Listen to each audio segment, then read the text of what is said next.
Hi, Shashat Media. This is Clint Bentley, the director of Train Dreams.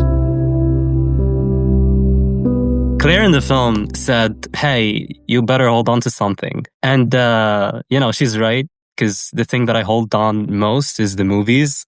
But what about you? Like, what do you hold on to the most? That's very beautiful. That's a great question. And that's actually our pilot, Amelia Hilson, was our pilot in the film, and she'd never been in a movie before. And that was a line that she helped come up with, because I was like, what would you say to this guy as you're about to do this maneuver? And she said that, and it's really become something resonant for people. Hey, you'd better hold on to something.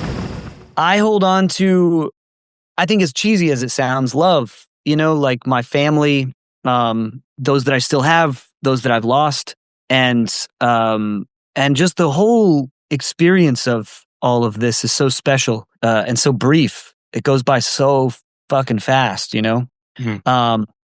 And movies like you mean a lot to me, and art means a lot to me, and literature means a lot to me, and it helps illuminate and give me a deeper appreciation of what's here. But for me, it's all like the marrow of it and the heart of it is just everyday life. This film hit me like a train. It's a film to feel, to remember, and think about the art of living, the experience of life. It shows such a deep connection between humans and nature, and how every least thing is important. In the forest, every least thing's important.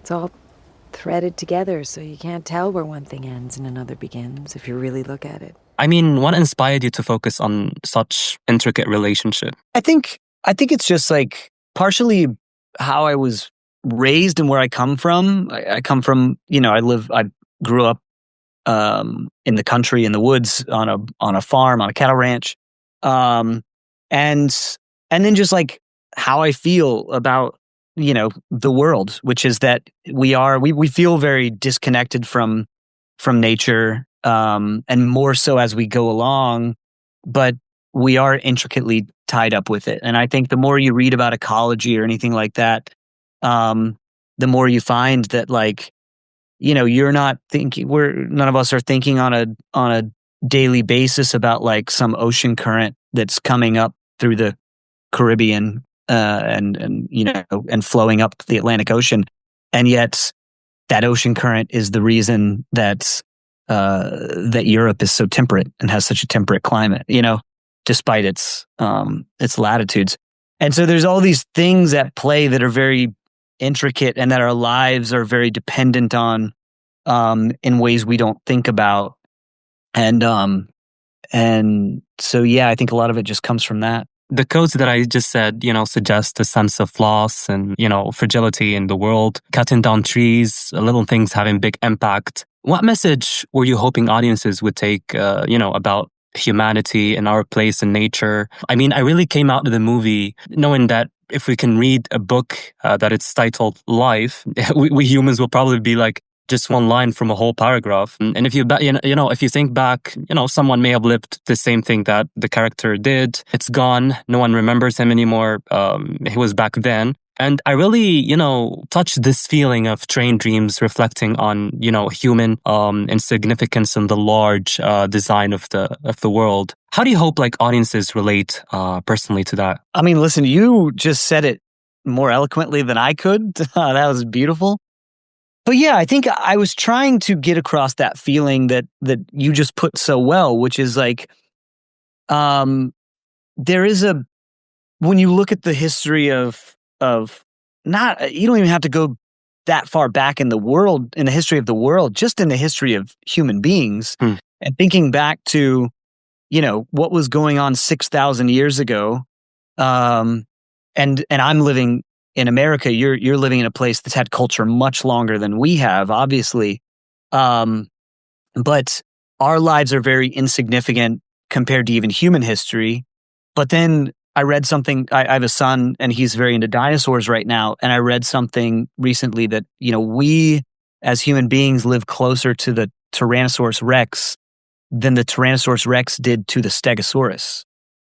And so just thinking about like the deep time of the world, yeah, our lives are very insignificant, and the world has changed in big ways, um, uh, and will continue to, and yet our lives are deeply significant to us and to our families, and what we go through is very deep and rich, um and I don't know. It's. I was just trying to present that paradox, even in the Carrie Condon's character talking about the glaciers that used to be in that area, and that whole area used to be under 3,000 feet of ice, which is true of that part of the world, in the Pacific Northwest.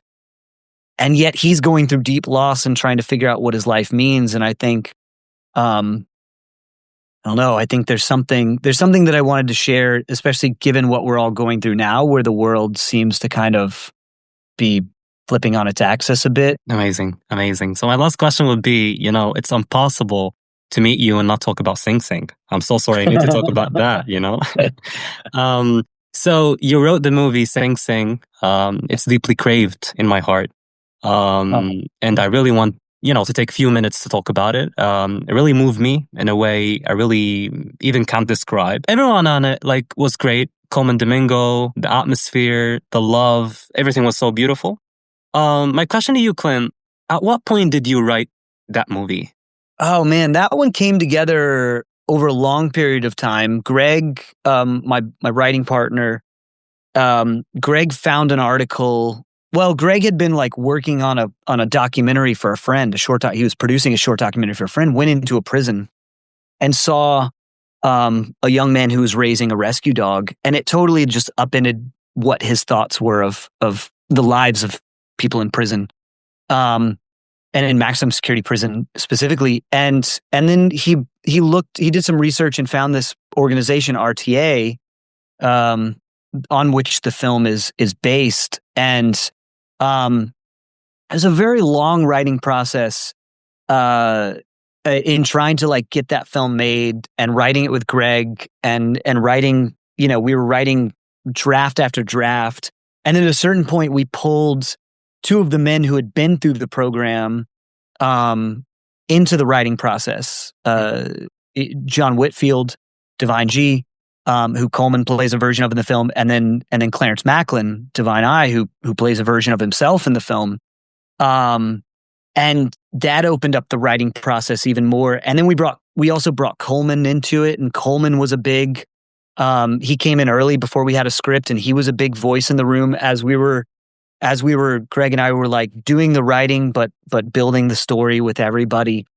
And we had a very different writing process on that film, where we would get on Zoom with Coleman and Clarence, and we would write a couple scenes and we'd show it to them cold, and they would read it, and then they would give us remarks back on it, and they would start talking about things that it brought up for them and ideas, and then we'd write a few more scenes and do that again. And it was very special and beautiful. I don't know if I'll be able to ever do that again, just because it was so particular to that project. And yet it's an experience that I treasure very much. I'm very proud of that film and what Greg did with it, and what Greg built with that film.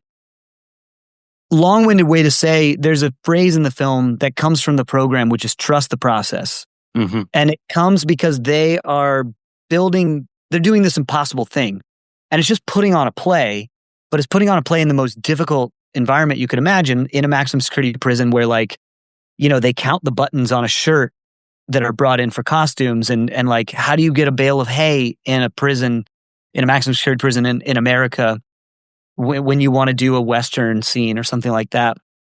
And yet they say, trust the process, and they focus on whatever moment they're in, and trust that if they focus on those details of the moment, that then the bigger thing will take care of itself, which is also an aspect that they approach life with, which is, if I focus on these moments of what I'm doing in my life in this moment, then the bigger story of my life will kind of take care of itself and work out. And so that, in a nutshell, trust the process, is what I learned from that, and what I take to so much now. And I'm just I appreciate you bringing up that. I love that. Thank you so much for this, and just keep doing what you're doing, because you're creating some of my favorites of all time. Thank you, Mom. That means a lot. Yeah, thank you so much. Thank you, Clint. I wish you I'm all so the happy best. to talk to you. Thank you. Me too. Thank you so much.